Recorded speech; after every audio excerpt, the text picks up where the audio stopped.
Good morning, everyone, to the May 4th, may the force be with you, Gary, Thank you, Chair Smith. Yes. to the May 4th issues updates from County Administrator Darth Vader Gary Smith. Gary Smith. Yes, today is International Star Wars Day, May the 4th, May the 4th, May the 4th. Thank you all. Happy Star Wars Day.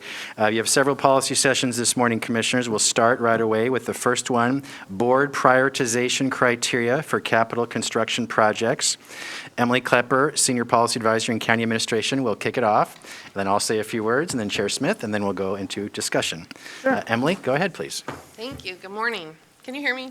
Yes. No light on the mic. Okay. Good morning. I'm Emily Klepper, as Gary said, working with County Administration as a policy advisor. I'm here today to introduce and kick off this session for you, the prioritization criteria for capital projects. This is a short session. The intention is for me to kick it off, so I'm going to stop talking in a minute, but for you all to have a conversation about what gives projects value. Not to rank the projects necessarily that are in your packet or listed in your packet, but rather to talk about what piques your interest for the value. Who does it serve? Does it provide a critical service for the county? That kind of thing.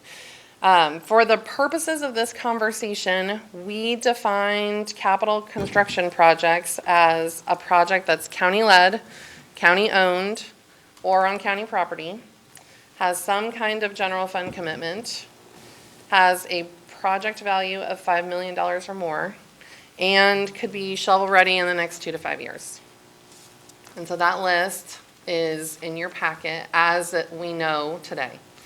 As projects have been coming forward over the last couple of months, staff leading the work are reporting increasing costs of upwards of 40%. So I think that this is timely. I think you might agree that it is. And then at Chair Smith's suggestion and with board agreement, staff put together a list of criteria proposed just for your consideration. And then if criteria is approved, staff would review the projects in alignment with the criteria and then bring back a proposed pipeline for you. So then I'm going to stop and turn it over to Administrator Schmidt and Chair Smith. Thank you, Emily. In your packet on the bottom of page 1, I guess, some of the criteria that's been proposed, and we all have realized we're going to have to really do some due diligence in moving forward and set priorities for the county. And this is a list that's been submitted. At least 25% of the project is matched with non-county funds. That means they have to bring skin in the game. They have to bring some cash if we're going to think we'll do it, because the county can't afford to do everything, even with ARPA, even with our general fund. Aligns with a mandated county service. That means is it a core county service? Aligns with board performance, strategic plan, serves all the residents of Clackamas County, all of them, and even maybe some people outside the county. And completed readiness assessment. Is it property secured? And the best way to look at that, county-owned properties. What are we looking at? Community engagement is underway or completed. Is there support, huge community support for that? And Paul, I see you have your button on, but I think Administrator Schmidt wanted to say something. Yes, so Commissioners, as you've heard with Emily's great introduction, you agreed to have this session at Chair Smith's request.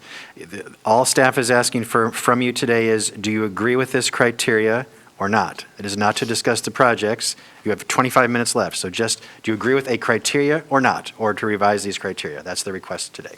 Thank you, Gary. Commissioner Savas, you're up. Yeah, well, I'm just going to take them one at a time and speak to them. The first bullet, I have a problem with it because it automatically boxes projects perhaps out, or you could argue that it boxes a project in or secures a project. So I'm also struggling with the non-county funds because I think that also limits that, right?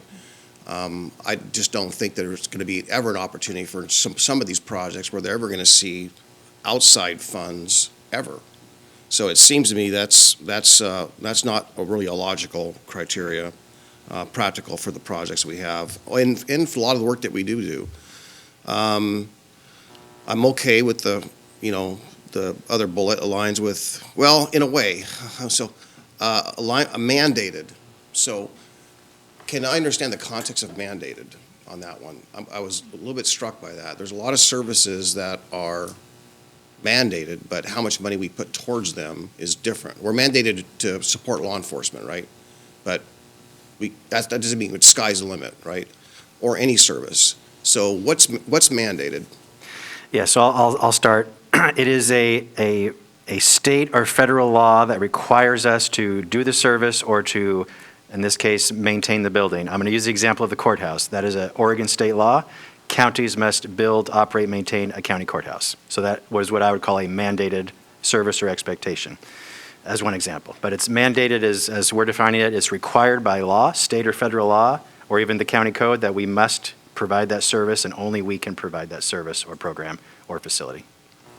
So which of these projects that are listed in the packet are not mandated?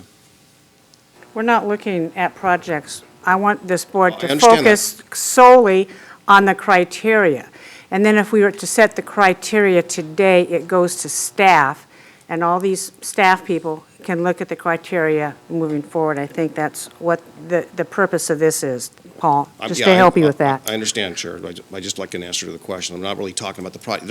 I'm just talking about the ones that are in the packet. I'm not bringing anything in this conversation that's not in the packet. So which of those is not mandated?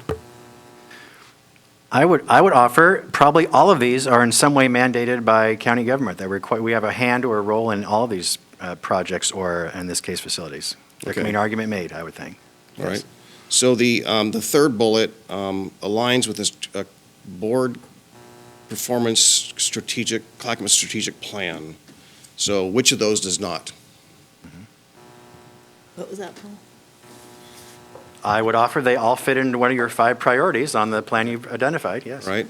And I just, maybe, Chair, maybe you misspoke, but I see the fourth bullet, which says serves the residents of Clackamas County. I think Chair said serves all the residents. I'm not sure that anything or these projects will serve all the residents, be available maybe to all the residents, but I don't think any of these serve all the residents, right?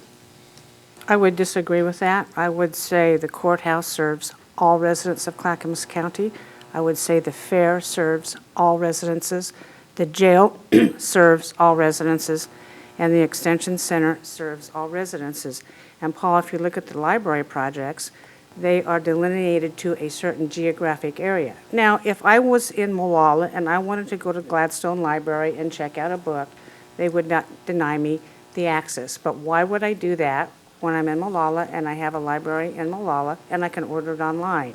So I think that it's, and Paul, look, we have to make some decisions. We've got the ARPA money, we've got this money, and we're having trouble making a decision on what to do with the ARPA dollars because of the criteria coming down from the federal government.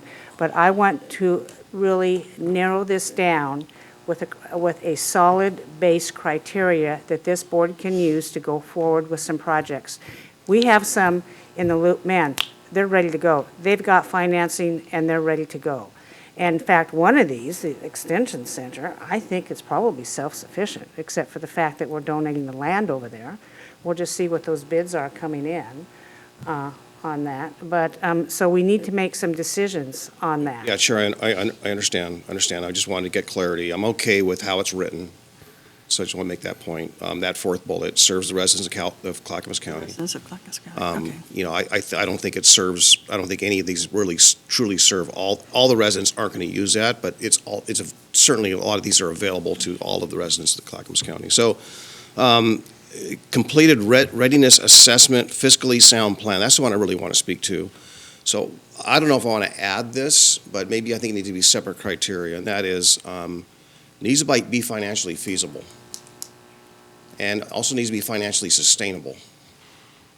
Okay, and so I think those need to be 2 separate criteria, because I think that is different than completing a readiness assessment, financially sound plan, and so those are 2 I want to add. Somewhere in there, it needs to speak to the board's priorities of, you know, where is it? Here. Is that build strategic? build public trust through good government, and that really speaks to some of the assurances, honors past assurances and trust. And so tied into that, so builds trust, so it needs to honor these, but tied into that is that it fulfills a voter-approved initiatives. Now, a voter-approved initiative should include, and what I mean by that, should include something we put before the voters, whether that meant or forming a district, for example, or it meant forming whatever, but I think some of those fall under, the library district was formed with a purpose, for example. So we are close. 2 of these projects will fulfill and close the books on that promise that's been made. So I think that needs to be a criteria. And I think when I saw the one bullet about serves the residents of Clackamas County, one thing I thought we should add to that is it serves the serves all demographics, and especially we're including educational and resources for personal growth in areas where. I disagree with that. I'm not. Just letting you know. I have. We have 15 minutes left, Paul. If you're gonna go through, and look, If you're I gonna know where you're interrupt, coming go from, ahead. Paul. Go Paul, ahead. I know exactly where you're coming from, so I'm going to interject for a moment, Paul. Of course. So I don't think really you like any of the criteria on this list, not what I okay? said. And I think you want to redefine the criteria to fit what you want to see accomplished in the county. So what I'm going to do is I'm going to narrow our focus on these. I don't know what you mean by voter approved. I'm not going to support any language in here that says voter approved anything, because it could be used, oh, we need to send this to the Fulfills voters to see if voter-approved they're- obligations. I think that's a given.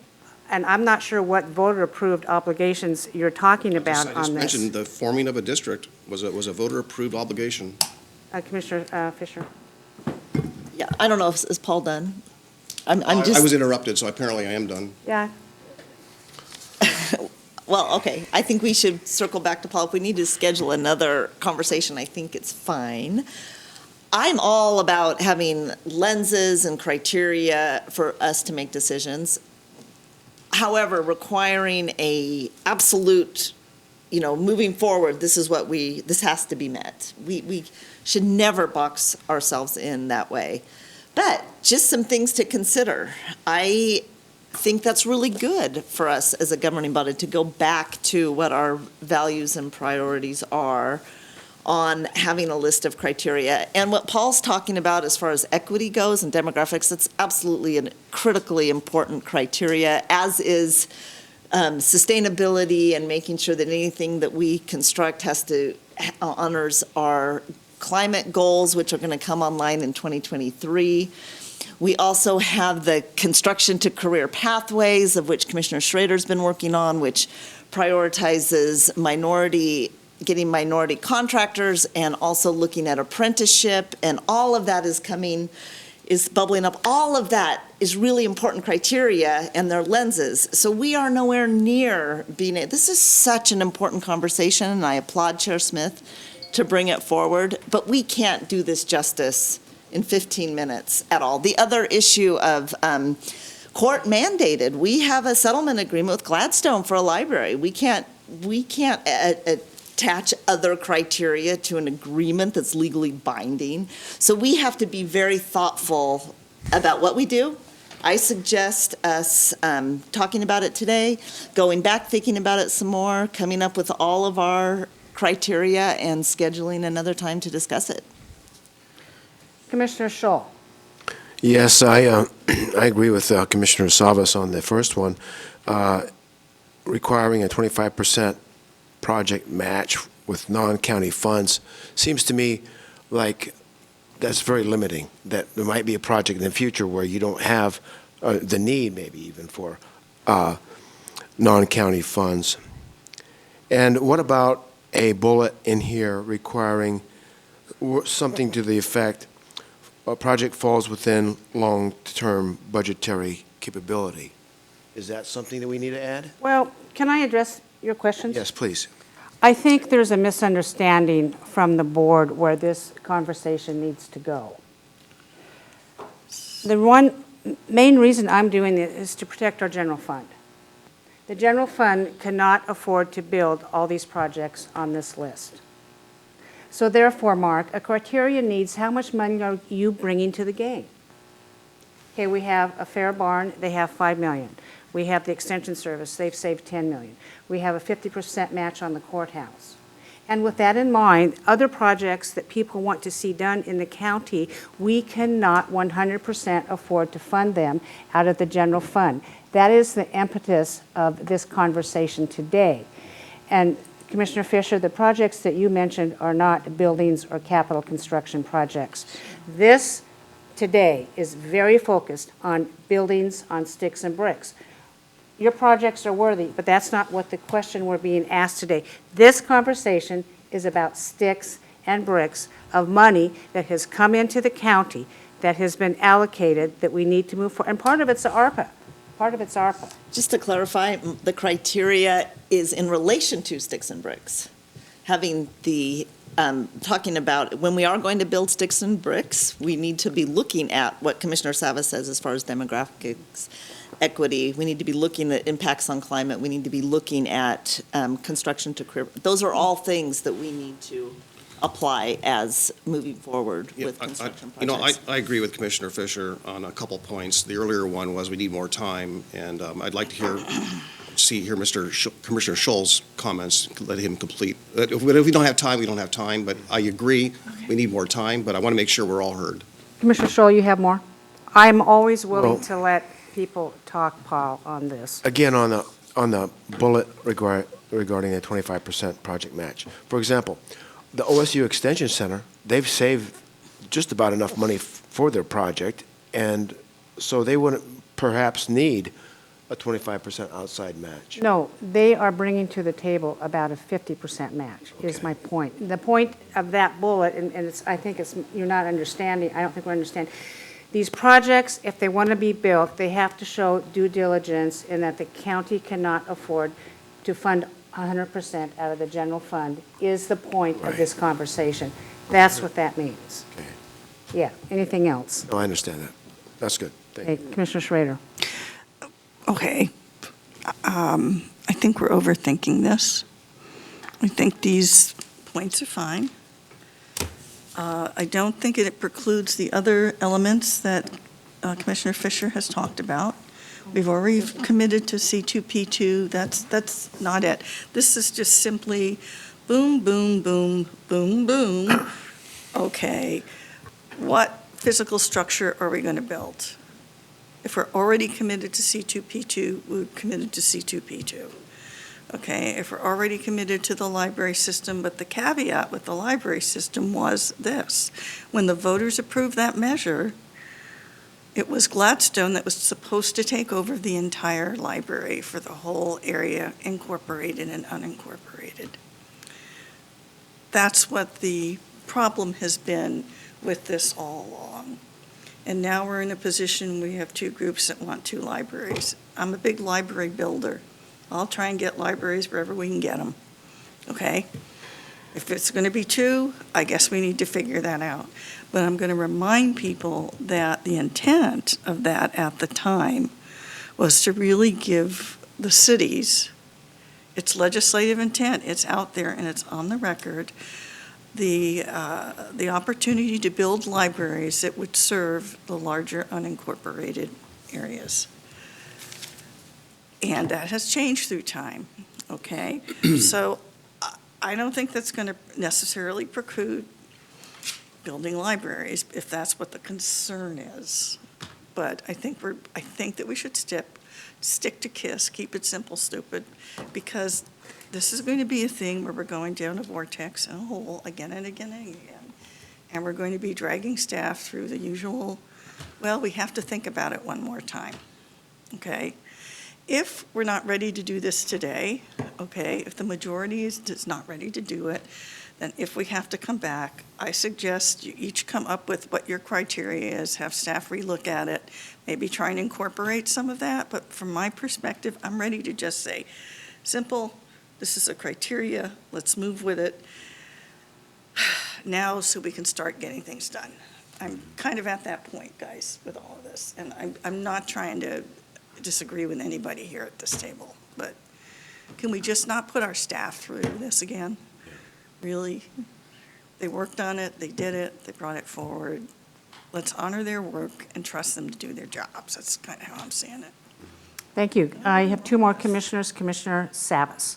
Yeah, I just want to just clarify, because I'm sure that people will be watching this, today, now, and in the days coming, and that is that, so I just want to just, Martha, you're a dear friend. No, we're Yeah, okay. But I just We're want to okay. I know. just clarify I'm something. just- The I'm just- communities didn't ask for two libraries. The lawsuit generated a two-library solution, or a one-library solution with two locations. That was done by the leadership of the county and the leadership of Gladstone to honor the library district Right. thing. And you're correct. That was the problem. It was a very tiny city. It was supposed to serve an entire area. So And this they was the did not. solution to close the books and meet those obligations. So, and then this community bought into that. Things that- afterwards. yes. Okay, we need to move the conversation on. Chair- Is that all Chair, you want I- to say? We have a 10 no, it o'clock isn't. I'm gonna- card because we have, later on today, we have a very, very important presentation. So we have more commissioners in the queue, so please, Commissioner Savas, be brief. I'm just going to read my thing. I'm going to Just- restate what I listed, and that is fulfills voter-approved obligations, serves the citizens of all demographics, builds trust, honors past assurances, financially feasible, which kind of gets to Commissioner Scholl's piece, and financially sustainable. Commissioner Stoll. Yes, Commissioner Schrader's comments on timeliness have merit here. Within the next 30 days, we should be getting our preliminary design briefings on the courthouse. So we don't have a lot of time to hesitate. I recommend, because the staff needs some guidance to put together this recommended list of projects, that we just go ahead with this. I understand, we can auger down some of the comments Commissioner Savas has made is, very appropriate, but we can auger down on this into so much detail that we can be a month out. I mean, we could. So I think the spirit of what the staff is trying to achieve here, these criteria, we should just go with them and let them come back in the next couple of weeks, hopefully, with their recommendation. Do I hear a motion? Commissioner Scholl? I move to approve the list of proposed capital construction project criteria as presented by the staff. I'll second that. Okay, further discussion. Now, I want to be clear. Paul, your criteria, some of it is very good. I disagree with 2 or 3 points. As we move forward, I do think the number one priority, as you say, should be, is it fiscally doable and responsible in our budget? And I think we're right-sizing our budget, aligning our budget for the future. It's not going to be all done at this particular May budget meeting, but I do think that has merit. I am extremely hesitant by putting in voter-approved measures because I think that opens up the door to, let's, send it out to the voters, see if they want to have this project or not. I think that we're elected to make these decisions on what to do with projects that have been on the books for decades, that we need to move forward on. And several of these projects, and you're right about some of these projects, Commissioner Savas, but I am not wanting to make the criteria so narrow that we can't move forward with something. In this Well, that's already been done, Chair, and so there's It's very, not- very, very little time. I would like to, under comments or questions before the motion, I would like to just, if we're gonna accept it as is, I'm a no vote right now. Okay, That- I'll that- call for a vote, and you can vote Chair, no. you're interrupting. Can I finish my comments for crying out loud? It's been one interruption every step of the way. Chair, you've interrupted me today. You want to complain or you want to make your comment? Commissioner Savas. Pardon? just You want to complain or do you want to make your comment so we can move forward? Folks, we don't have time for this. I know, Come on, and we don't have Commissioner time. Fisher's in the queue. So I'm inclined to actually table the motion. Well, guess what? So I Motion move to the table does not apply according to Robert's rules because motion to table has to be fixed by the end of the meeting today, which is 10 10 a.m. And I'm going to, Gary, correct? I'm going to rule that we continue with this. We have a majority of people here, Paul, that want to move forward with this. So your motion to table is out of order. And while they're looking at that, I'm It's going to not- ask Chair, Commissioner Fisher. so who's the parliamentarian? A motion to table is not out of order. Actually, it is Paul. Would Gary know? Gary? You want to make a comment? I've got my parliamentary procedure sheet right here. 1 second, please. I do. Make a comment. Right now, or you want Gary to Go talk? ahead, make a comment now. So I will have to agree with Commissioner Savas at this point because I believe that setting strong, clear criteria without looking at the full picture is not good governance. I believe we could say that we can include it, but it's not limited to. We can't box ourselves in. And the other piece that is critically important, when we have settlement agreements for certain things that are legally binding, that is an incredibly important criteria that's not on that list. So in the effort of good governance, I will not be supporting this today, but I would agree to table it. Let's think through it, and let's bring it back, because I'm all about having a good, like our value statement for transportation, excellent. Our value statement for housing and homelessness, excellent. A value statement or a list of criteria that's a lens that we all agree to is excellent. If we have a 3-2 vote today, that's not excellent. Yeah, it is. We really should take the time to make sure we do this right, and it doesn't mean a whole lot of time. We could bring this back next week at issues. Gary, you have a comment? Yes, so you can, as the body, you can make a motion to postpone or table the motion. It requires a second. It does take precedence over the original motion, yes. Okay, so I'll second the motion to table. Okay, let's call for a vote. On the motion, motion to table is what we're voting on today. Tony, would you call the poll? Yes, ma'am. Commissioner Fisher? Aye to table. Commissioner Schrader? No to table. Commissioner Savas? Aye, to table. Commissioner Scholl? No. Chair Smith? No. Motion to table fails. We go back to the previous motion. Tony, please call the poll to approve the criteria as listed in the staff report. Yes, ma'am. Commissioner Savas? No. Commissioner Scholl? Yes. Commissioner Fisher? No. Commissioner Schrader? Yes. Chair Smith? Aye, motion passes 3-2. And commissioners, I am not blocking anybody for wanting to add more information to this. It's very important that we make a decision and start to move forward. Thank you very much. Gary, what's up next? And we're on time. Can I make one suggestion, Chair? Yeah, go ahead, Okay, Martha. So here's what I suggest. I see this as like the set criteria. I would like my fellow commissioners to put in writing, as we move through these set criteria, other things that we can consider and probably should consider, but I think that these are clear, they're simple, they're straightforward. It gives staff direction now, because I'm at the point where we're running out of time. We really are.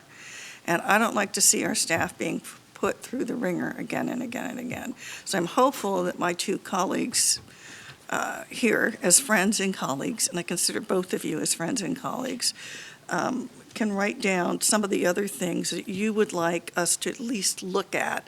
I'm not excluding that possibility. I just think we need to have a set right now that's going to at least get something moved forward. We don't have time to waste anymore. We just don't. Things are coming to the point where we can't afford to be bogged down. We've got to move now. That's just my feeling. And so I hope that my other colleagues will go ahead and write this down so we can have it, Chair, as some of the things that we will talk about as we go through these things. But the clear set criteria are here, and there you go. Okay? I appreciate you wanting to move forward. Thank you very much, Commissioner Yep, that's it. Schrader. Commissioner Savas, please be brief. We need to start our next policy session. Yeah, this is this criteria or this move could be, turn out to be financially devastating to the county for the next 30-some-odd years. So that's why I think it's incredibly important to spend the time, I agree with Commissioner Fisher, to get it right and make sure that we are, again, if we can't include language or have a goal of financially feasible or sustainable and only spend 30 minutes on it and rush to a vote, I don't think we're doing the citizens of this county a service. Oh, I disagree wholeheartedly with that. Gary, would you like to comment on fiscally responsible and feasible, please? Staff, I will not allow staff to bring anything before you that's not fiscally feasible or responsible. It's just, we can't afford it. So staff will not be doing that, ever. You still get to make the final decision on any project, commissioners. So staff is going to use this criteria to help rank these projects, because you have to make decisions, as Commissioner Schull mentioned, in the next 30 days on libraries, on courthouse, on all these projects. So we'll use these criteria as a guide, but ultimately you make the decision, ultimately at the end, on all these projects. Gary, what's up next? We're moving Right. on, commissioners. What's up next? Thank you. The next policy session is short-term rental program update. Dan Johnson, Director of Transportation and Development, and Elizabeth Comfort, Finance Director, will present, and we're also seeking a decision point from you on this today as well. Go ahead, please. Thank you so much, Chair, Commissioners. We are here to give you an update on the short-term rental program. Although Elizabeth and I are up here presenting in front of you today, there is a team of us involved in this discussion that are behind me. So if you have specific questions, we have them here to answer them for you specifically. So the main purpose of today's policy session is for staff to obtain board direction on whether and or how to proceed with the implementation of the short-term rental registration program. Let's start with a quick definition for those of you who weren't involved in the totality of this discussion. A short-term rental or vacation rental is a dwelling unit or a portion of a dwelling unit that is rented by any person or entity for a period of up to 30 consecutive nights. Operators, hosts may be owners, renters, and or property management companies. The Board of County Commissioners adopted a short-term rental registration and regulation program on November 25th of 2020 and adopted amendments to the zoning and development ordinance to support the program in December of 2020 as well. The board has yet to adopt a registration fee to support the short-term rental registration and regulation program, for which implementation was originally scheduled for July 1st of 2021. I want to stop for a second and make sure we're clear. There are two items that we just discussed. One is the fact of the zoning and development ordinance, which we are not talking about today. We'll reference it, but it's not a decision point today. It's already been approved. And that is separate from the registration program, which we are discussing, okay? On March 30, 2021, staff updated the board on some issues that were facing the implementation of the short-term rental program. Those were related to short-term rental operators recovering from the travel losses from the pandemic, resolution of an appeal to the zoning and development ordinance, and other items that are all identified, I believe, in attachment A of the packet before you today. Since that time, the county has been dealing with a number of issues limiting the ability to develop and implement the program, from staff shortages, which Elizabeth can speak to budgetary constraints. There's been little ability to develop the necessary systems to implement the system by July 1st of 2022. Deadline. Furthermore, the aforementioned the land use action was appealed. It has been appealed to LUBA, and now it has subsequently been appealed to the Court of Appeals. There has been no final decision on that, and the appeal is only around certain aspects of short-term rentals. Most of these short-term rentals in our rural zones. The county has taken the action to appeal it to the Circuit Court, and Nate Boderman is here to speak to that if you have questions specific to that. At this point in time, similar options exist as they did in 2021. There are three options, one of which is advanced implementation by the July 1st, 2022 effective date the board directed staff to do.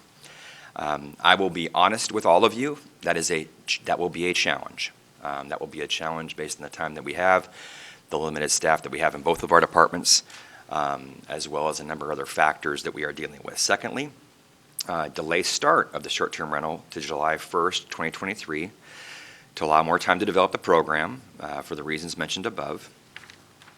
Last but not least is repeal the adoption of the ordinance implementing short-term rental programs in county code and direct staff to make the appropriate changes to the county code to bring back to the board for adoption.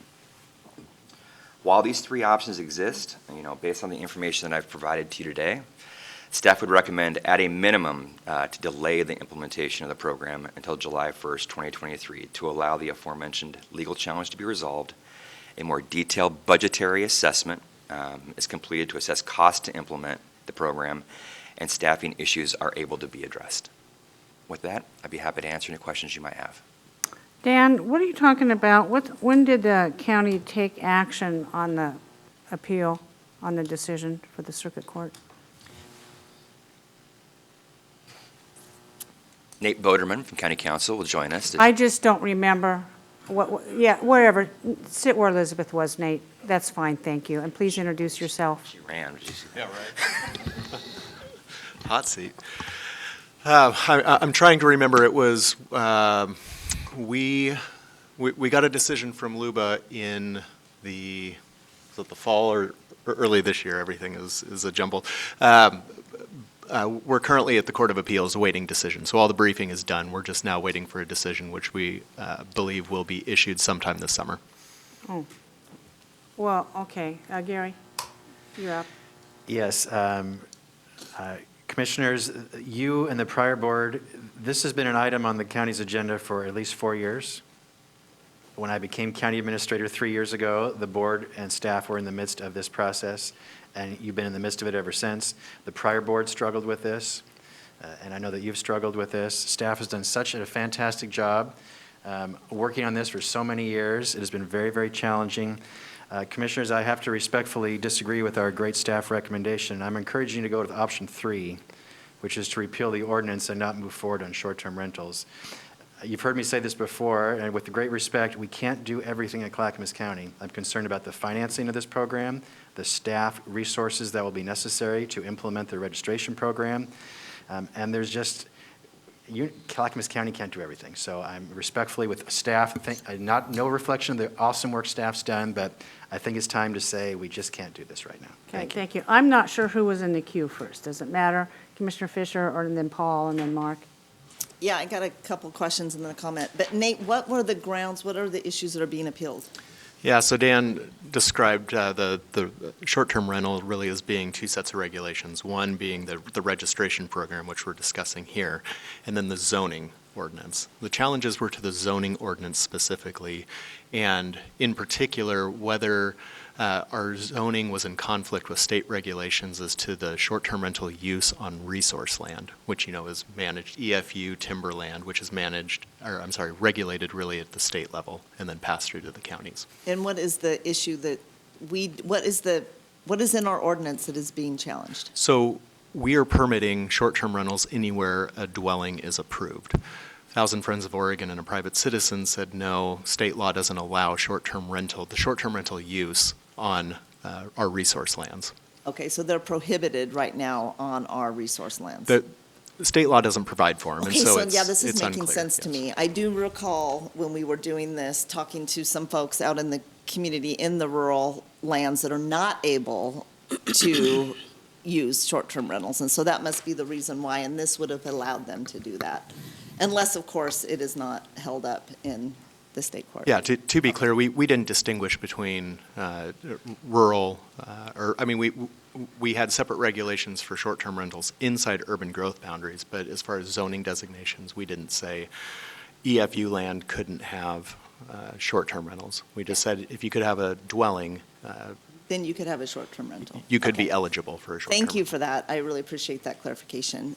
I will have to say that I would prefer that we take what Dan is saying and delay this for a year. And the reason why is this is so important towards some of our other priorities, especially around housing and homelessness, because the supply of property is very important. And this whole effort was to put some guideposts on really commercializing our properties that could that are used for short-term rentals instead of having them in the housing market. So says certain things like you need to be your residence if you are going, your primary residence, if you are going to use this as a short-term rental, which removes the commercialization of properties within our neighborhoods. There's, and it's kind of unfortunate, there was so much information that was provided, and only 3 of us on this board were privy to all of the information in the study. But if we want to make sure that we are protecting housing supply into the future, this is important. That being said, we had COVID, we've had wildfires, we've had ice storms, delaying until 2023 to just make sure we see what the state court does, I think is important. Maybe that portion will be struck down. We should know what that is, and then just having the time to get it right. 1 year isn't going to, we've had this problem of housing supply for quite some time. So that would be my suggestion. We have some more commissioners, Commissioner Savas and then Commissioner Scholl. So, Nate, absent the resource land area that's challenged, can we say the ordinance exists today, or does not exist? It's the zoning portion of the ordinance has been remanded. Okay. Has And been so what? Has been remanded, and so it's not in effect. So we took the step to appeal that to Court of Appeals, and so it would need to be reinstated by the Court of Appeals. What could happen is, on remand, we could modify our zoning ordinance in response to whatever decision the court comes up with. But I guess to answer your question more directly, it's not in effect today. Not in effect. Okay, my point is that, let's just say it was in effect, and this was resolved, this resource land was resolved. Let's just say it's the urban area, just for sake of discussion here. Would the ordinance, if it was in effect today, be something that if there was a violation of the ordinance as crafted, that it would be something that could be reported, code enforcement, whatnot, actioned? Is there any element where is enforcement? Would be? Probably not in the way that you expect, and why I say that is because the zoning ordinance was extremely limited. It basically said that if you have a legally authorized dwelling, you could have a short-term rental. I mean, that's not in so many words, but it was the registration program and the portion in the county code that isn't subject to challenge, that had all of your building standards, that had all of the other things that you might think of as being enforceable type violations. The only thing that we could really enforce under the zoning code is if they didn't have a legally authorized dwelling and they were hosting a short-term rental in that. Yeah, well, this was a very complex discussion before, and half an hour that doesn't really do us very much here, but I recall the issue about garbage. I recall the issue about having us have a posting that a resident could call a number in the event that something went wrong and so forth. So I thought if there was a violation in that area and they didn't meet that they could call up code enforcement, for example. So again, let me clarify, because what you're talking about is the registration program. Those are all found in the registration program county code regulations. What's subject to appeal right now is just the zoning ordinance. And so everything that has to do with garbage, that has to do with notice to neighbors, that's all effective. Well, sorry, I shouldn't say that. That's all has been adopted as part of the county code. It's not effective, and so you're making the decision whether to delay the effective dates of those types of regulations or to repeal those in the code. To expand on that for 1 second, there are aspects of that program, such as parking issues, things of that nature, that are still enforceable by CCSO and other entities. I want to make sure that this, by the inability to implement this program, does not circumvent current codes and/or standards that may be in play. That's where I was getting at, Dan, so I appreciate that. So we've done some of the work. The work that is enforceable today remains enforceable and has not been impacted by this amendment, by the lack of adoption of this amendment at this point in time. Okay, and that what you're speaking to is unique to the short-term rental work or a property that is identified as a short-term rental, as Correct. far as the parking. Correct. Thank you. That's what I need clarity on. Thank you. Finished? Yep. Commissioner Scholl, you're up. Yes, I would prefer that the staff spend no more time on this short-term rental issue. I do not want to see added administrative and FTE burden on the county staff or the budget. I do not want to see added regulations and fees on our citizens. Our current code and standards are adequate. I want to see our citizens who want to have a short-term rental to augment their income, to have the ability to do that. The people I know on the mountain especially see this as a needed additional income. People who are attracted to a short-term rental on their property do it because they need the money. And therefore, I encourage option number 3. Thank you. You realize that if we were, now, am I correct in saying that if we do this regulation, it creates a tax? Because a tax is paid into the motel, hotel tax that our tourism department collects, correct? No. Make sure I get this right. Actually, make sure I get this right. Everybody, make sure I get this right. The programmatic aspects of this have don't regulate and or authorize and or limit the ability for any individual to be subject to that particular transient room tax. It does have a discussion we have to have with the board about a fee. And that would be a discussion we'd have to have if we were proposing to move forward. Well, wasn't that, so another board did this and couldn't get to conclusion on this, and this board is having the same effect. And wasn't it so they could collect fees, a transient room tax, of which I don't know how we can say this particular group of people would be exempt from that when everybody else pays. The people who are paying, I think, would come to us and object. So in fairness and equity, and I support Commissioner Scholl's, what he wants to do today is fine. This board has talked about this, I don't know, several times since I've been here. The previous board has talked about it and can't get to resolution. So I think that issue is problematic on the collection of fees, transient room tax, and so forth. Commissioner Fisher, you're up.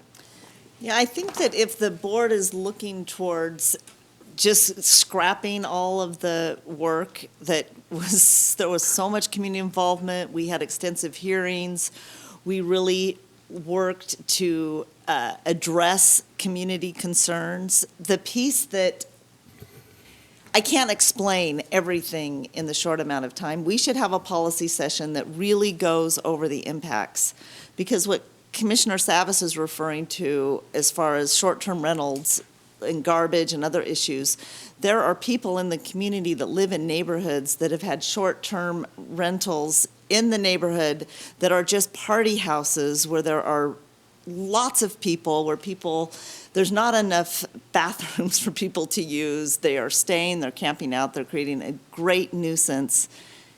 These regulations attempted to meet those concerns for people in the neighborhoods. To just disregard that based on not all the information is not a good process. Is that true, Nate?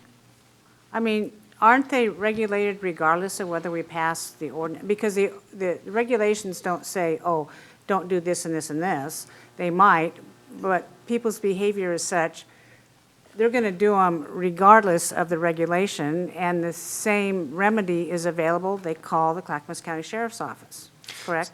So we have current regulations for certain nuisances, right? For, garbage violations, for noise, for parking, as Dan mentioned.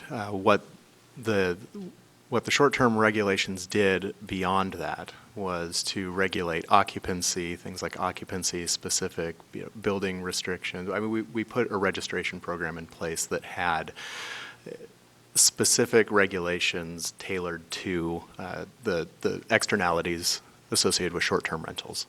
And so those, if this were to go away, are not addressed in our current code. We'd still maintain our current regulation on nuisance noise, on parking violations, but specific regulations related to occupancy and things like that would not be associated or would not be incorporated into the code anymore. Okay. Can I just finish up go my ahead. point?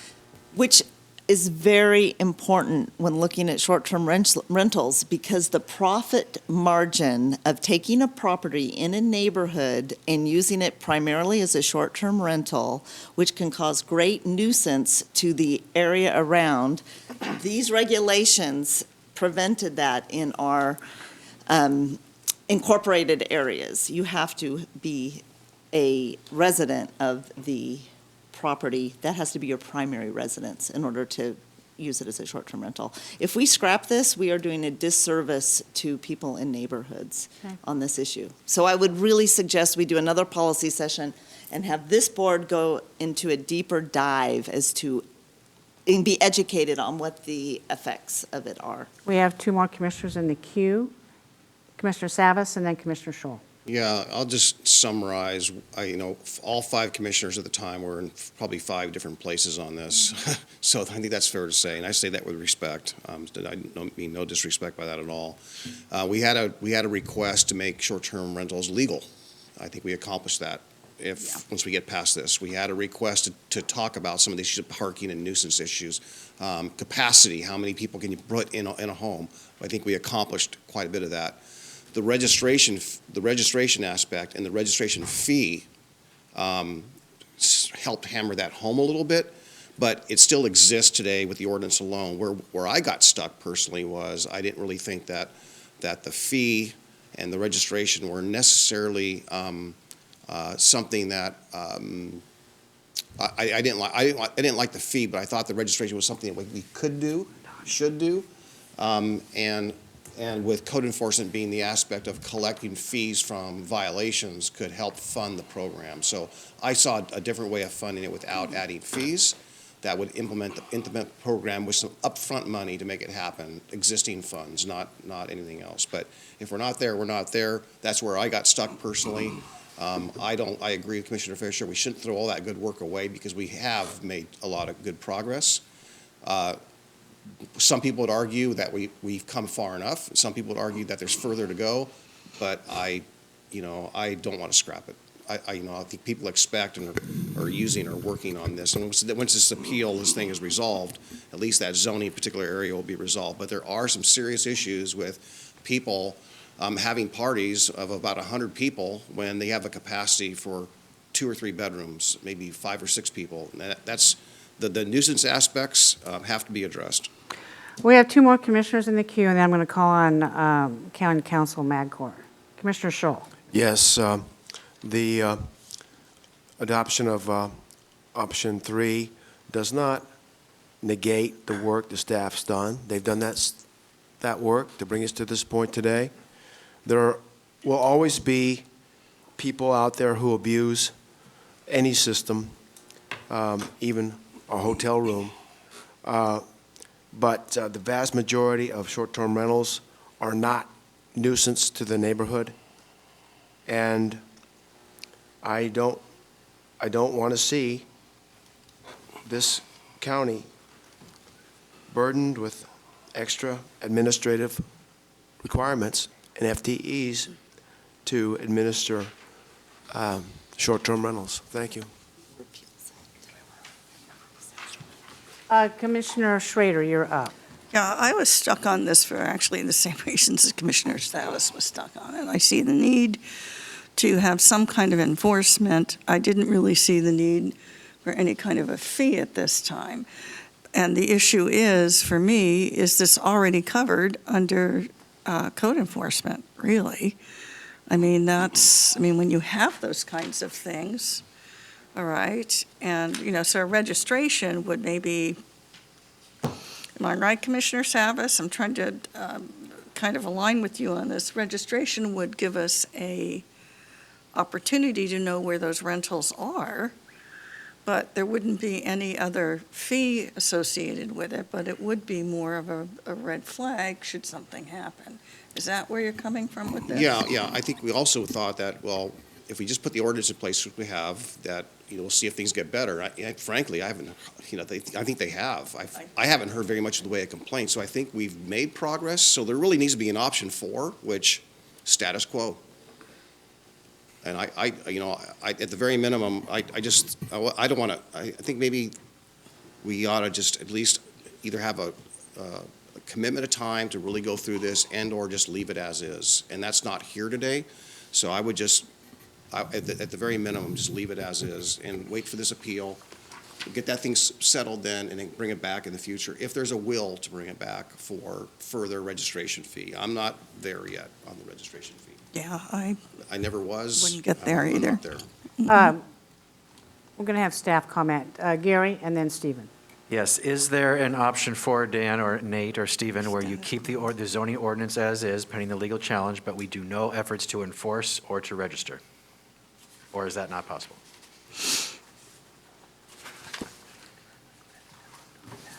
While you guys are talking about this, I'm going to call on Stephen Madcore. Stephen, do you have an opinion Oh, I have many opinions. on this particular one?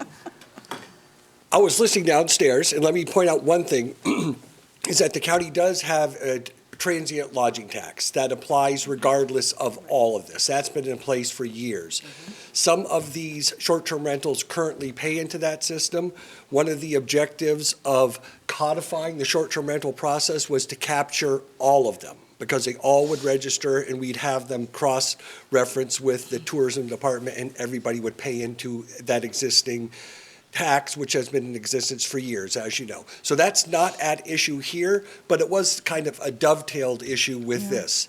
We currently do have a structure in place, like Commissioner Savas pointed out. You've done this work. This work has been done. It's taken 2+ years, and it's on the books. We just don't have a registration fee mechanism. And what that called for was folks would register their units and they would have inspections. They'd look for fire alarms. They'd look for secure water heaters. They would look for all these adequate parking and things along those lines.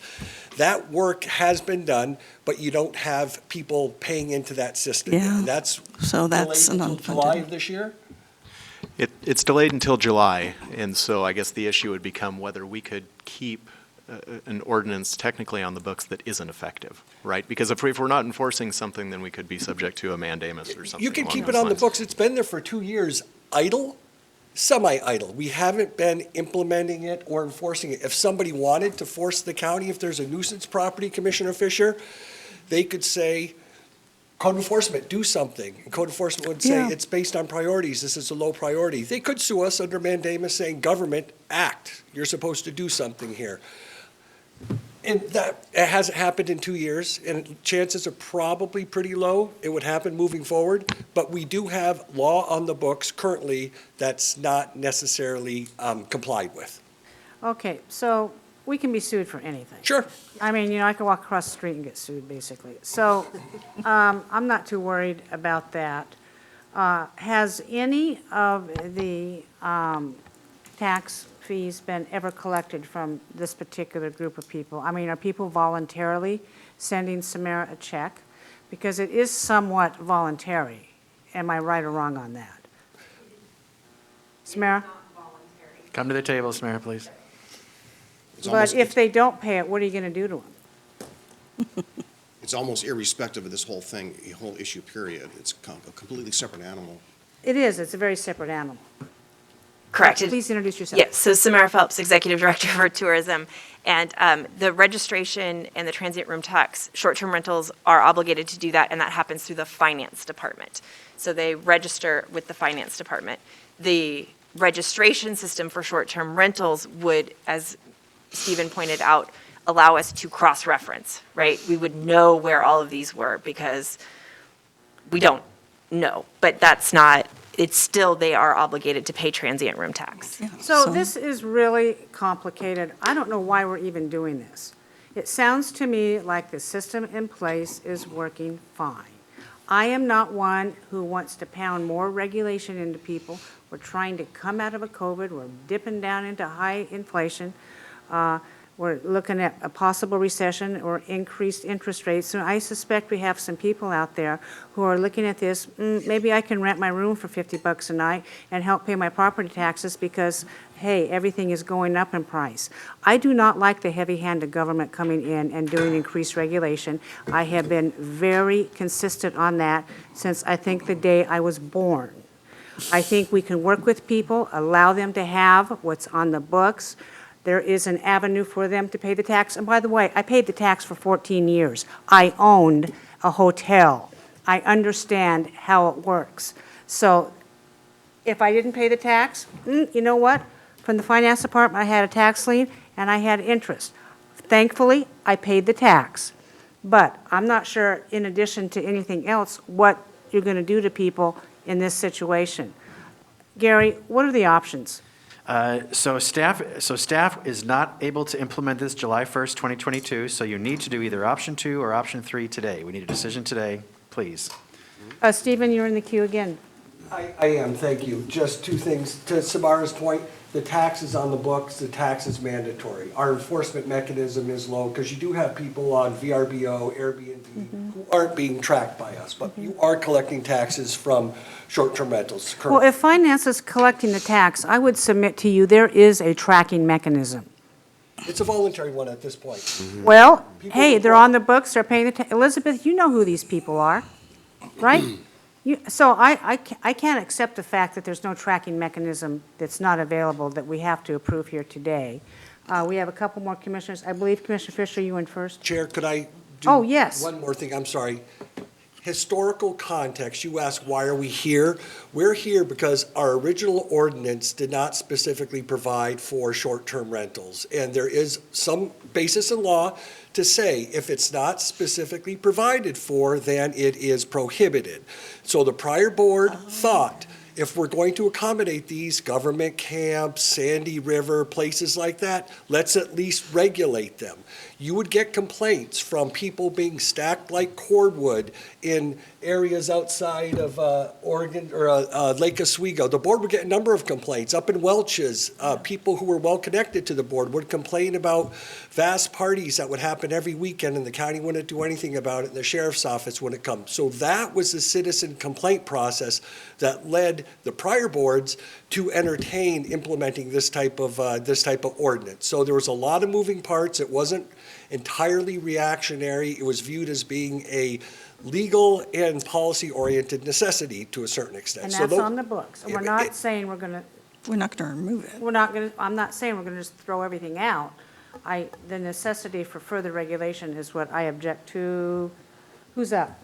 Well, we had till 10:30, correct? So I was going to make a motion, but I don't know if we're ready for that. I Maybe think we wait for discussion to finish. Yeah, and I think Commissioner Scholl had wanted to make a motion too, Sonia. Commissioner Savas, you're up.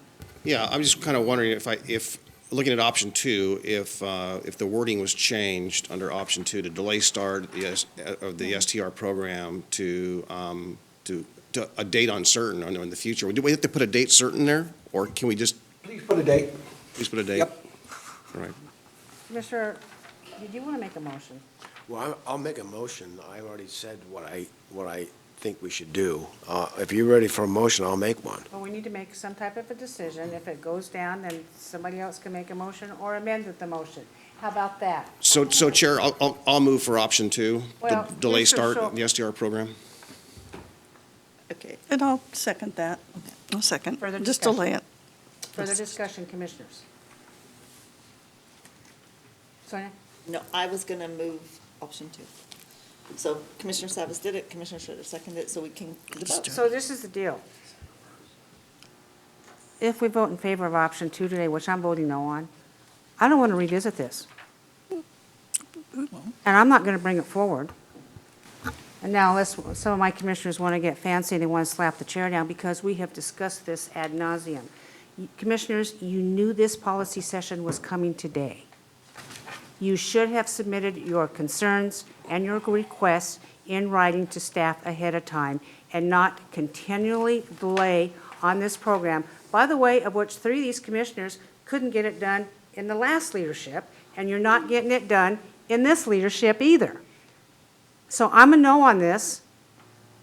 Any other comments? Mark? Well, if you ask for the other comment is I wish there was an option that could just leave the status quo, and that's really where I was at. Commissioner, Yes, yes. Yeah, I County hear you. Council has asked for a date to be on this. Does your motion, Commissioner Savas, include July 1, 2023, or a later date? I go for later. I'm flexible. Do okay? you want to amend the motion, Commissioner Scholl? I'd like to amend the motion. Okay, go ahead, amend the motion. I'd like to amend the motion to change the date in option 2 to July 1st, 2025. I accept that amendment. Okay, there has been a motion made with an amendment to extend option 2 to 2025, correct? Is that what I Yes. heard? And Commissioner Savas has seconded the motion. Okay. Any further discussion? So I'm just reading body language. I'm wondering what staff, Nate, Dan, does this, I mean, I would be okay with 2024, but I just want to see what your expertise Gary, would say. you have a comment? I'm going to speak. Commissioners, with great respect, you are kicking the can, not only to future staff who may not even be in these roles in 3 years, and future boards who may not be here in 3 years. Please, just make a decision. You've talked about this, I counted 15 hours you've talked about this, the prior board, over and over the same issues. I love you all. Please, make a decision, and if you're delaying this decision is all you're doing. We're going to be coming back to you again. Yeah, But if you refuse to do it, that means staff will have to implement this, which we can't afford, by the way. So this is very complicated, Commissioners. Thank you for listening. Well, Gary, I completely agree, and that's why I really thought, like, no further action or a status quo was really the solution, but I'm hearing the request from legal staff to Well, put the a status date in. quo is something happens on July 1st.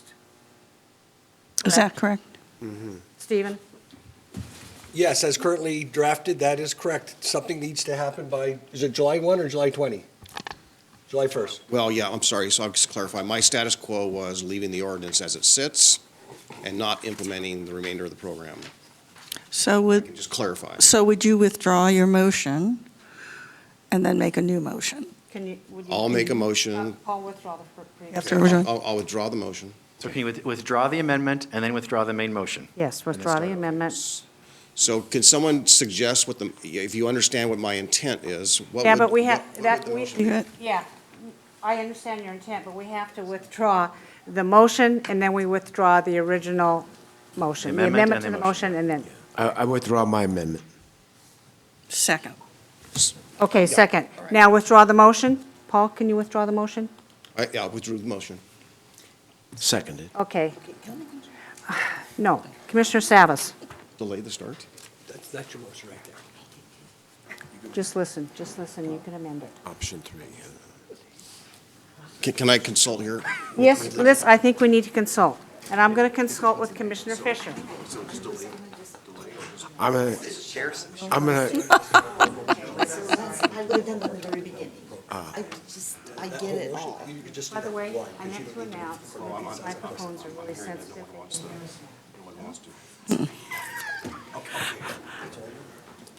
It's all right.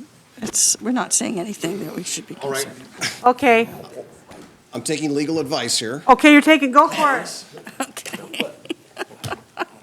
And so it's somewhat modified with the deletion of a sentence or two. So All right. here's what, I move to delay the start of the SDR program to July 1st, 2023, to allow more time to develop the program. That's what legal counsel's advice is. That's it. Second. Okay, Commissioner Scholl? comment. Yes. That's going to require more staff time, and I don't want to see the staff spending more time on this. Thank you, period, end of sentence. I guess it's really an issue of whether or not, Gary, if you think this is can kicking, because if my gut tells me is the motion ought to be, do not, basically, oh gosh, I'm trying to navigate all this legal, all the legalese here. get a coffee. Let Okay, me, I Gary? suggest your motion is you keep the ordinance on the books and take no further action to implement. So moved. Okay, so withdraw that other motion, Paul. Go I ahead. withdraw the other motion, and And- I move to keep the ordinance on the books and There take you no go. further action. Okay, and that, who seconded that? Seconded. Okay, and then, all right. Now, did you make the motion? You made the motion? I made the motion. Now, Okay, got it. Just a question for legal. Does that satisfy the legal requirements? Talk about being in limbo. I mean, that's what that one does. So, I mean, I'd prefer a date in developing the ordinance over the course of the next year. Very well might be board staff or staff coming to tell you repeal this thing in its entirety because nobody wants it.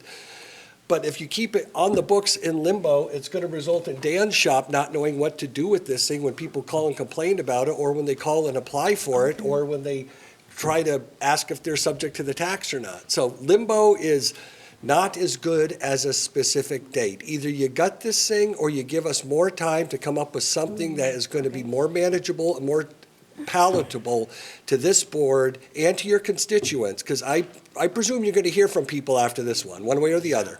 So give us, I have no problem with the 2023 date. Dan, are you okay with that? Option 2? I love having these discussions. These are great. I guess my concern would be, I don't see anything financially changing the direction the county administrator shared with the board in regards to the financial ability to get this program off the ground by 2023. Just being open and honest with all of you. Okay. And so, if you had the two options, I guess the one would be, the 2025 date, number one, or number two. I guess I really want to understand and share, because we repeal it does not mean we can't bring it back. And I just want to share that. I mean, it doesn't mean the work is lost, if that makes sense. That's what we need to know. And so, yeah, our staff are beat up on this topic. I'll be frank with all of you. We have had we have lost track of how many policy sessions we have had on this topic. It is a very painful topic to discuss. It's a lot of emotion on either side of that. And I think that either one, I just shared the two options that I would consider. I don't think anything's going to change between now and a year. Thank you, Dan. Two commissioners. Commissioner Fisher, you're up. Yeah, I had another iteration of a motion that I wanted to make a while ago, taking into consideration that there is legal limbo that only makes sense for us, the board, to reconsider it. So I like keeping the ordinance in place. I also like us revisiting the issue, but not necessarily putting the fee structure in place, but revisiting it after we understand what the legal status is in a year. I think, and that would give us date certain, that gives us a time to revisit it, it keeps all of our options open, and the other issue that is very important is we've just gone through a pandemic when people were not traveling, and we're at a different place now, we are in recovery mode.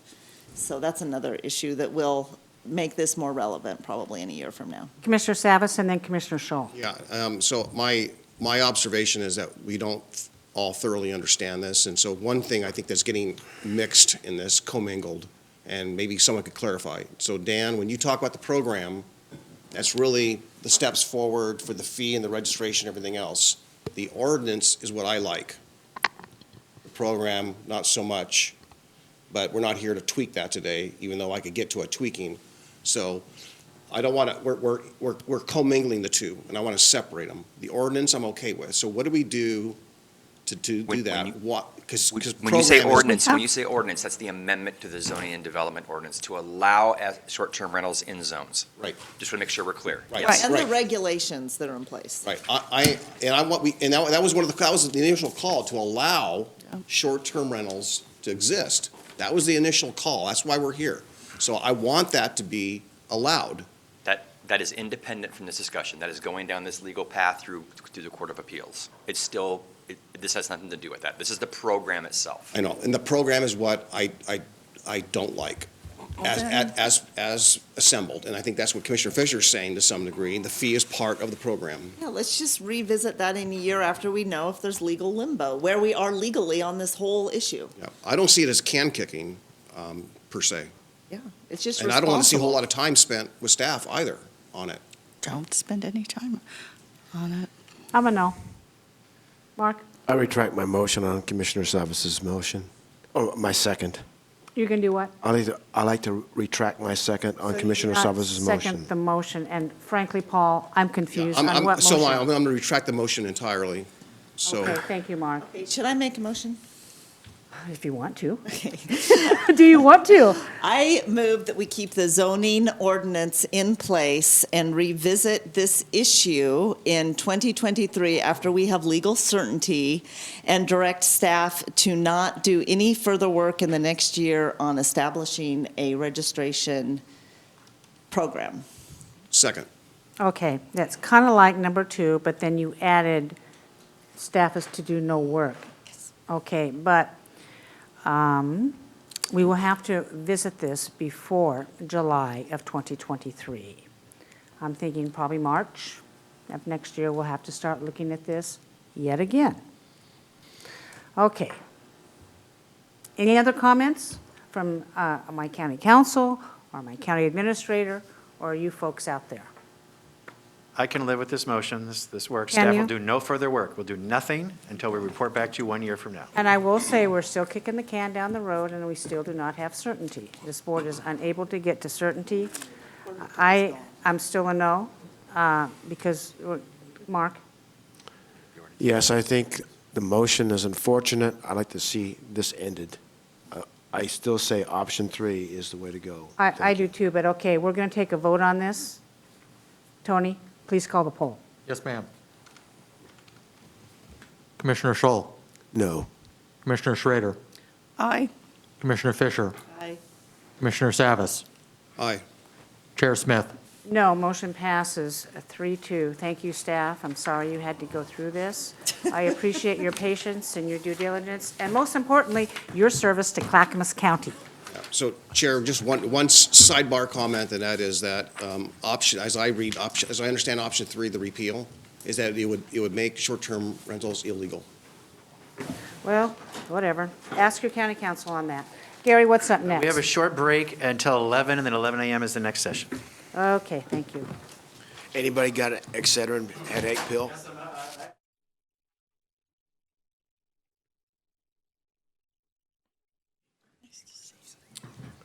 Welcome. I am so excited today on this May 4th to welcome the Grand Ronde Tribe for a joint presentation, and then we get to have a lunch later.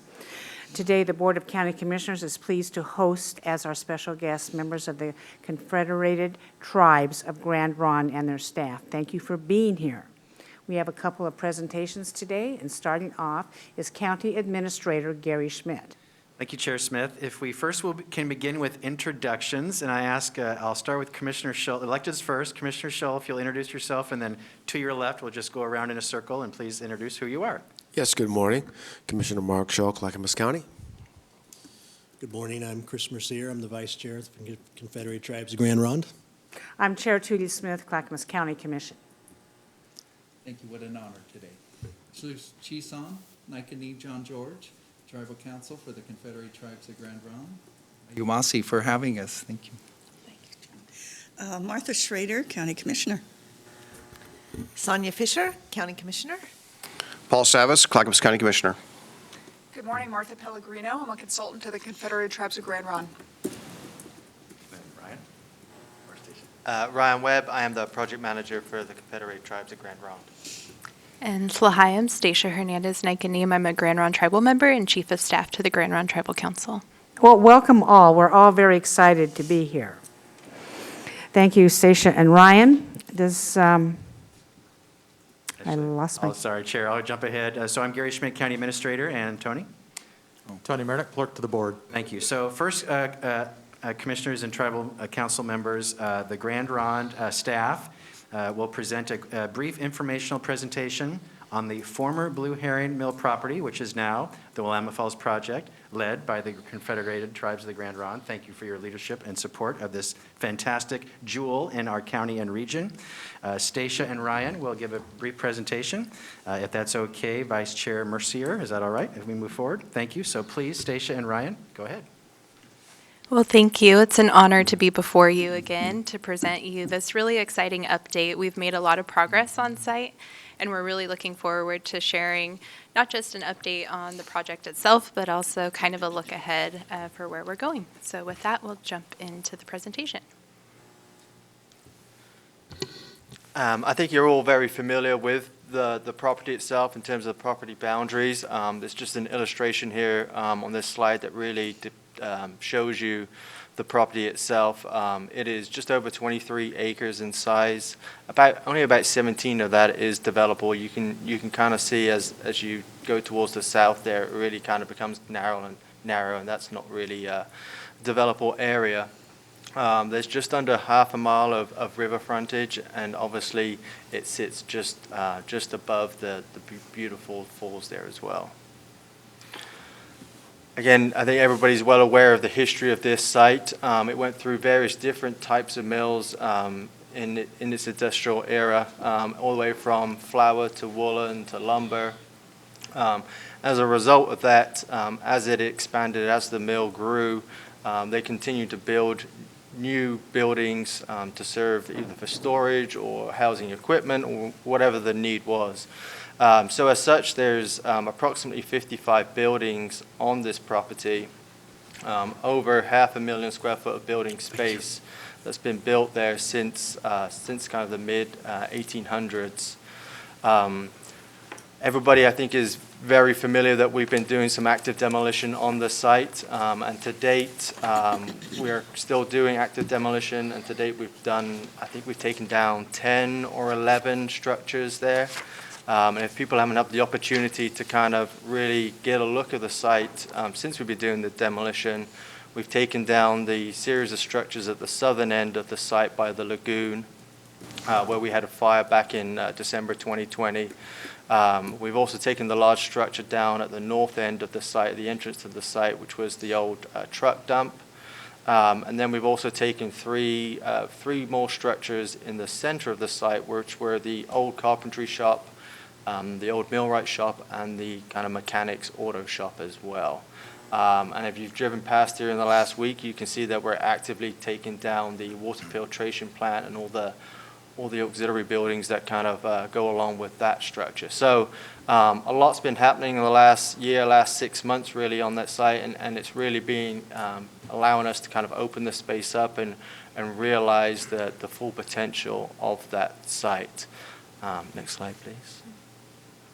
So this kind of goes into the slide that demolition work. Here's some photos of the active demolition. This was down at the southern end of the site where we had the fire.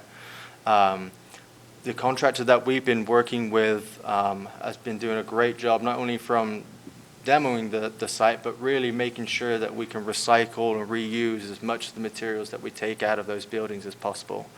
And that's everything from, kind of the metal structure and scrap metal for that, the concrete, crushing that up and using that as fill as needed around the site, and then also timber as well, kind of being able to recycle and reuse the timbers as well. So we've been very, very happy with the work they've done, the progress and the speed to which they're doing it. A lot of these structures have been very complicated to take down, just because of the site itself not having much space to move around, proximity to water, but also a lot of these structures have hazardous materials in it, whether that's asbestos, lead paint, different things. So making sure that they're kind of abating that work before they kind of go into the full demolition of the structure. So they've done some great work to date on that. Environmental remediation progress. Again, we've done some kind of big strides forward in this work. A lot of the work we were doing last year was regards to the high remediation items in our PPA with Oregon DEQ. Those items were a lot of source control and sediment cleanup that's in the stormwater conveyance system. So a lot of the manholes, the pipes, the outfalls into the river, cleaning a lot of that contaminated sediment out of that system and really detailing or mapping that system better, because we really don't know what pipes go where throughout the site. So we took over, I think it was just over 100 cubic yards of contaminated sediment out of that stormwater system off the paved surfaces. That was a great win. And as we move forward with this work, we'll continue to do kind of sampling throughout that stormwater system to really give us a better idea about where contamination may be going from and to throughout the site. We've also been remediating and removing known underground storage tanks and above ground storage tanks. There's a lot of them throughout the site, so we're kind of programmatically going through the site to remediate and remove those as well. And then future work that we're planning to do this year is really doing some more subsurface investigation work, really getting a better handle on where the contamination is throughout the site, and then kind of how we can quantify that contamination and move forward with the best way to remediate it. We've been very fortunate to receive a grant from the Environmental Protection Agency for $800,000. We received a multi-purpose brownfield grant, which is one of only, I think it's 10 throughout the nation. So we were very proud and very fortunate and grateful to get that grant. And that multi-purpose has a lot of flexibility in it that allows us to do not only assessment and investigation work, but also for cleanup work as well. So we're, again, tapping into another great resource that is EPA as well as Oregon DEQ to really lean on their expertise as well as our own to make sure that we're going about the investigation, assessment, and cleanup work in the kind of right way. The term of that grant is for 5 years, and we should be fully spent out within a few years just because of the amount of work we want to do there. Stacia, I'll let you go with the vision. Sure. As some of you will remember, last year we had the pleasure of debuting and unveiling our visioning document. We worked really closely with our tribal council and also members to really put together a holistic plan, 30,000 foot level vision for the site. We're excited that this year we'll obviously be diving deeper, which Ryan will touch on here in a moment with our master plan. But we really wanted to focus on healing. So we not only, doubled down on kind of the 4 core values that the partners brought forward, but then again added a 5th, taking it a step further and really bringing a healthy balance to the site. That is a public document and is available through the tribe's website. So if members of the public would like to view that, please do so. We're excited to get to work on it.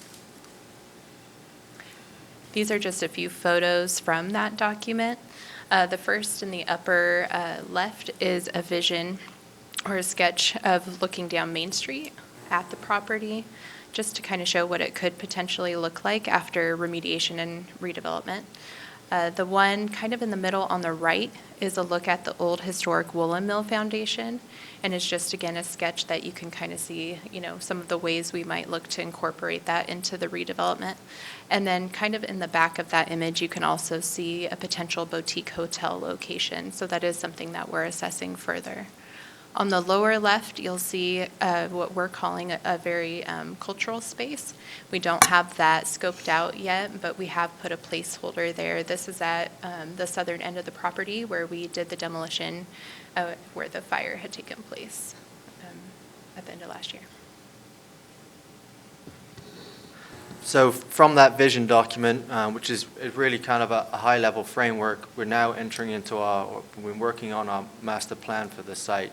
And that's really taking those kind of sketches, that high kind of level vision, and really drawing hard lines on a plan set. So really kind of showing where streets would be, showing where utilities would go, showing where public gathering spaces would be, showing the healing, the restoration of the property, and then also from an economic development, really showing where the parcels of property that we can develop from an economic standpoint. So we've been working with our architect and engineering firm for the last 6 months on that approach. And we're hoping, here in the next few months that we'll have something to really share that will really, I think, excite the public about what we're looking to do at the site. We're also, as part of that, looking at how we phase in the development, how we phase in more demolition, how we phase in remediation work, and how all of those things kind of are intertwined and kind of can occur at the most efficient manner for the redevelopment of this site. So we're hoping to kind of have the master plan completed by the end of this year, and then really kind of move into 30% engineered plans for at least the public infrastructure and utilities. We want to continue to do demolition work, really continue the momentum that we have with demolition. We haven't quite identified exactly which structures we want to take down this year, but we are actively working with our demo contractor and with our environmental consultant to kind of identify those structures and really hopefully take some more down this year as well. But obviously demo will obviously go into next year as well as potentially 2024 just due to the sheer number of structures on this site. We are very fortunate to get some funding from the appropriations bill. We put together an ask for $2 million to be able to build out some of the infrastructure on the site. And what we identified with that proposal was building out Water Avenue that was vacated, so putting back in Water Avenue from the elbow of 99E there.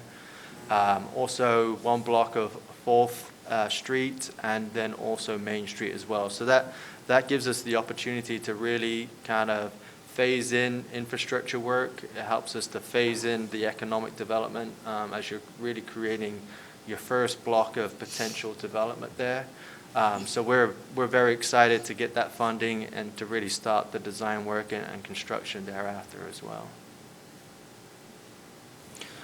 So next steps, it was a busy 2021. It's been a busier 2022. It's going to continue to be like that, but it's exceptionally exciting to be a part of. So we're going to continue with this site remediation work and demolition work. Hopefully, by the end of this year, we'll have a lot better grasp of the subsurface contamination, which is really an unknown that we have now, and being able to know that definitely gives us more tools to move forward. We're updating our highest and best use analysis. We had one done when we purchased the property back in 2019, and we're updating that just to see how the last 2 years have impacted a potential development on the site. Branding, Stacia's been working diligently on branding for the site, and that's another exciting piece that we're looking forward to getting out into the public. We also mentioned master plan. We're hoping to have that completed by the end of this year, and then really launch into a project website, and hopefully raise some funds so we can get more things done on the site. And with that, if you have questions, we'd be happy to answer them. Wonderful presentation. Just very exciting. I'm going to open it up to questions and comments by everybody in the room here that wants to comment. Okay, well, then I'll say it. Being involved in this project from the very beginning back, and I've toured it, and all my commissioners and you all have toured that area, and to see these pictures of possibilities coming forward, seeing the monies that you have secured from the EPA and the Congress for the $2 million infrastructure project. Wow, it's like it just might become real. And we're just very, very excited about that for the whole region, for your efforts as well. And we're just wholly supportive of your efforts in this. John, do you have anything that you want to say? I'm putting you on the spot, but you can pass. No, that's fine. I'm usually the counsel that's usually not hard for words. Okay. But we're just excited, really. I mean, and truly our big thanks go to Stacia, our Chief of Staff, and Ryan for all this good work and getting the contractors on board and the developers on board. I think we've been working with GBD Architects and stuff too about this, working on these site drawings and stuff too. And the important part, I think, of it, Madam Chair, is about the Grand Ronde returning to their cultural homeland and our lands. And so our chairwoman today sends her regards and her regrets also, because she wasn't feeling well, but she didn't want to spread her germs to everybody, so she was keeping everybody safe. But her great-great-grandfather is the chief of the falls back then, even before settlement and stuff too, before the 1800s. The Grand Ronde, the Clackamas people have been there since time immemorial. And so for us, I mean, it's just the true, I think, admiration we want to have for our people who were forced marched back to the Grand Ronde Reservation under the 1855 Willamette Valley Treaty. And so for us to return, for Grand Ronde to return and have a place there now for our people and stuff there now is just overwhelming for us, to knowing that we were so excited that we had the opportunity to purchase this site and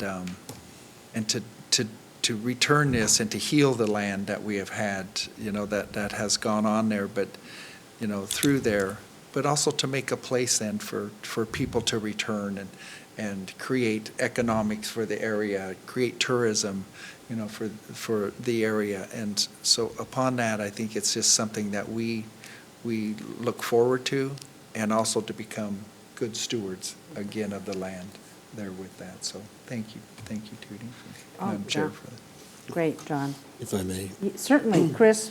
So I think it was, about 2 years ago, we had our first salmon ceremony out at the falls, and it was basically a day like this. It was sunny, it was beautiful out, it was warm, and there were people everywhere on their kayaks, on their paddle boards. They had their dogs with them on their paddle boards. And I got the sense that this area, the falls, were a part of like our community years ago, and it's still a part of like the present community because it's just such a beautiful area.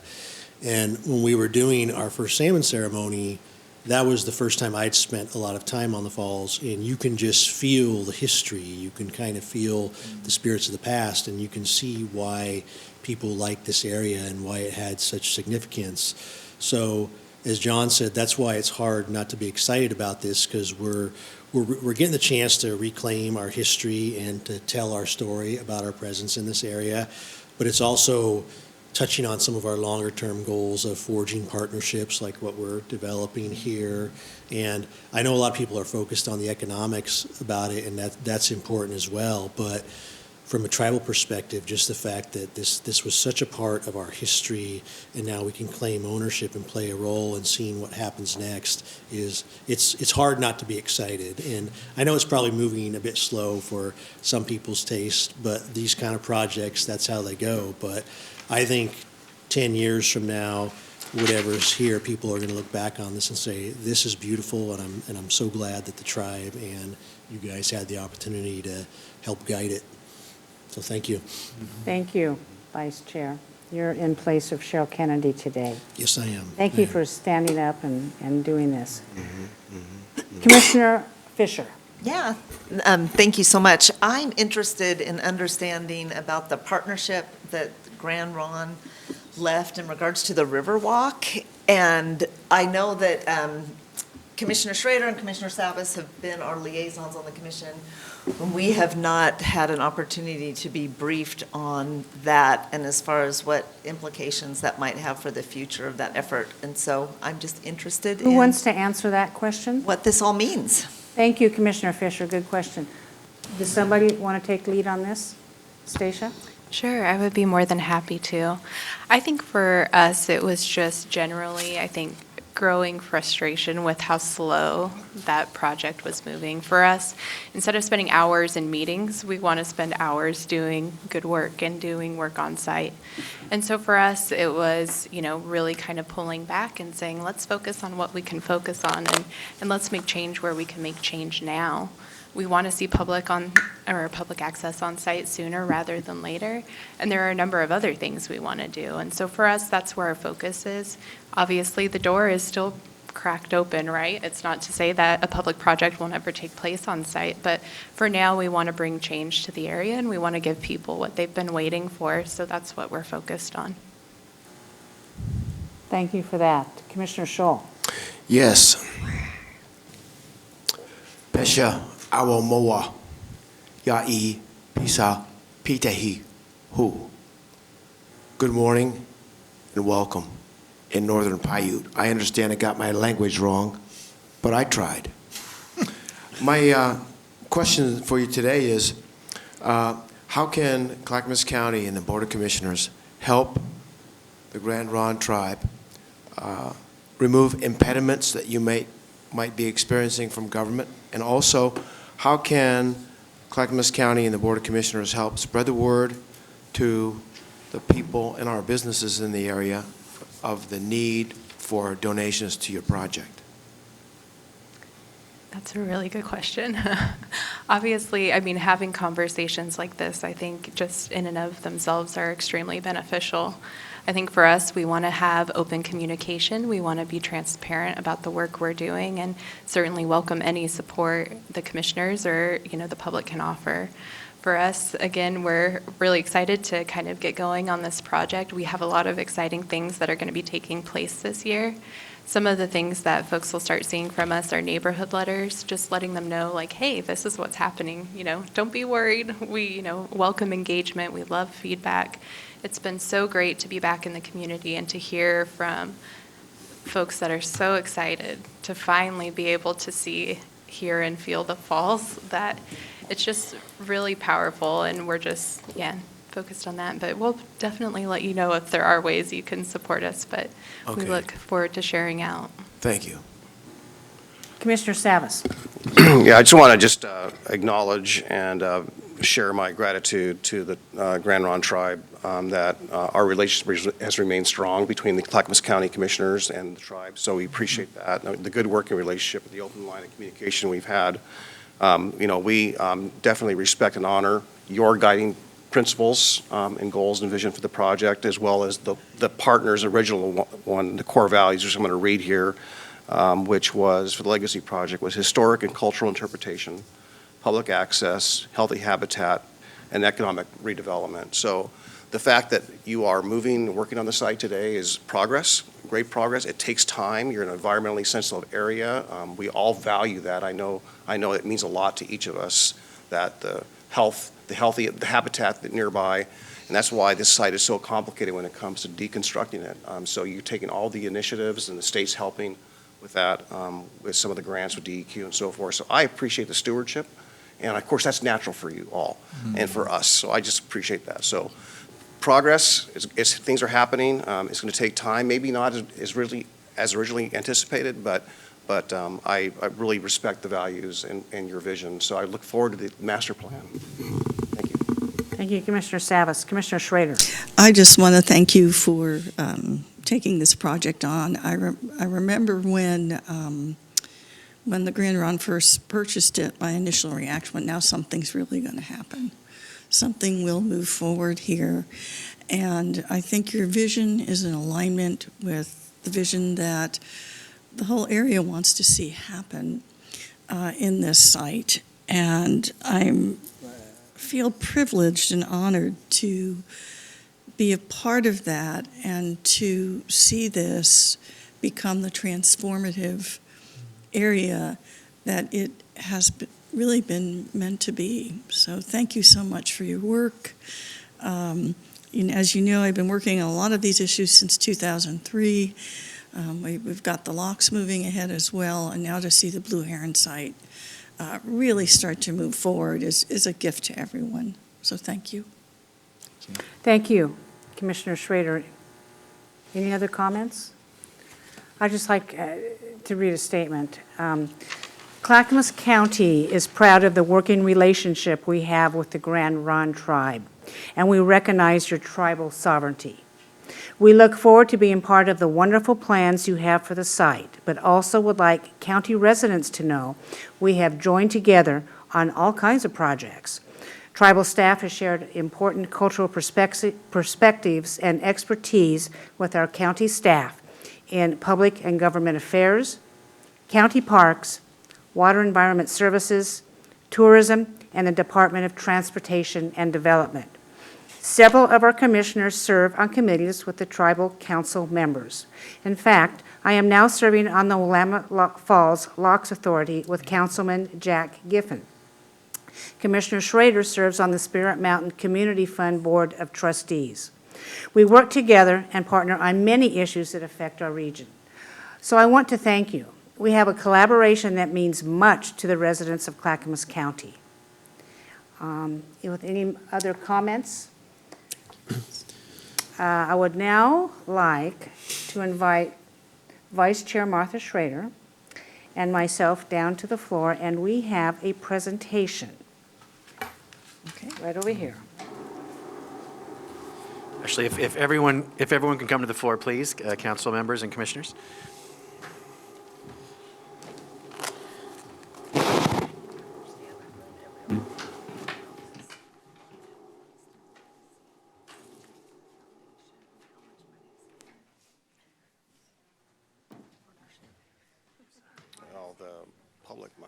is there still on hold, but it's the relationships with So we Metro. have a gift for our tribal members and partners and staff today, and the gifts are unique to Clackamas County. We wanted to share our heritage and culture with you as well. These gift boxes contain alpaca yarn wrapped pen, and that comes from the alpacas at Markham Hill Ranch in Molalla, Oregon, right? Willamette Falls Coaster. Avery Gifts and Cards from Oregon City took a picture of your site from the Westland site, so it sees everything here and all the miraculous falls and everything, pre-construction for you. So we'll have to do one after construction. A Little Bear Coffee, Happy Rock Coffee Roasting Company from Clackamas, from Gladstone, Oregon, because we all need coffee in the morning. You have a wedge of cheese from TMK Creamery in Canby, Oregon, and the Mount Hood Territory branded mug from our Clackamas County Tourism Department. So with that in mind, Chris, please accept this gift. Thank you. Thank you. John, you're next. We don't have to do this in any order, but.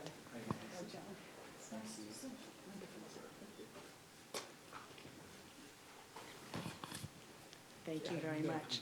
Last time you gave us beads, so, yes. Stacia?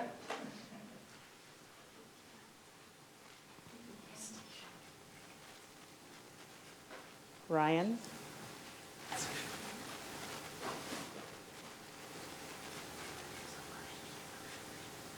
Martha, see what Martha poses. Martha?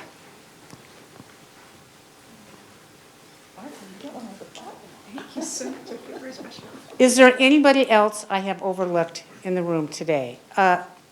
Anybody that I don't know about? Am I good? Thank you very much. Gary, what's next? Actually, we'll take a photo, please, if the council members and commissioners will come together. If you'd like to carry your gifts, you're welcome to. We'll take a group photo, please.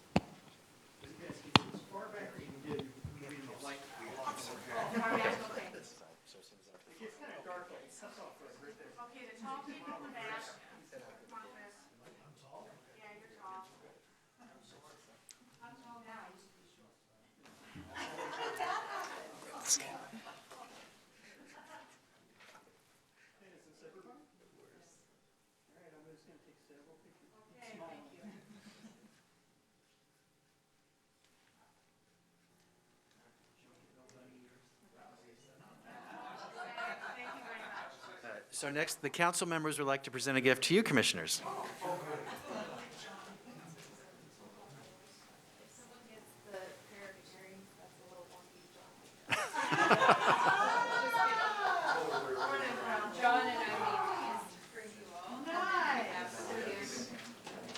Thank you very much.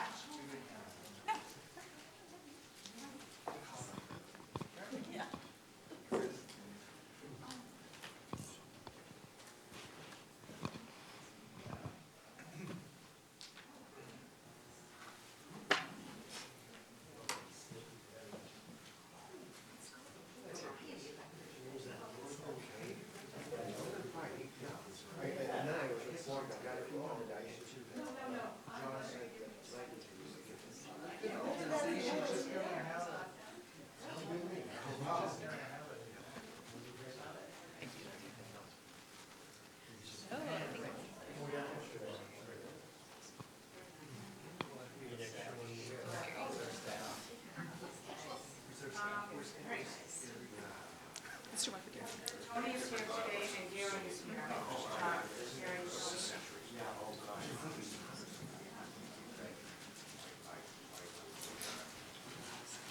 nice. So with that, the joint public meeting is now concluded, but we'll have a lunch in your honor, council members and commissioners in the board hearing, in the board office.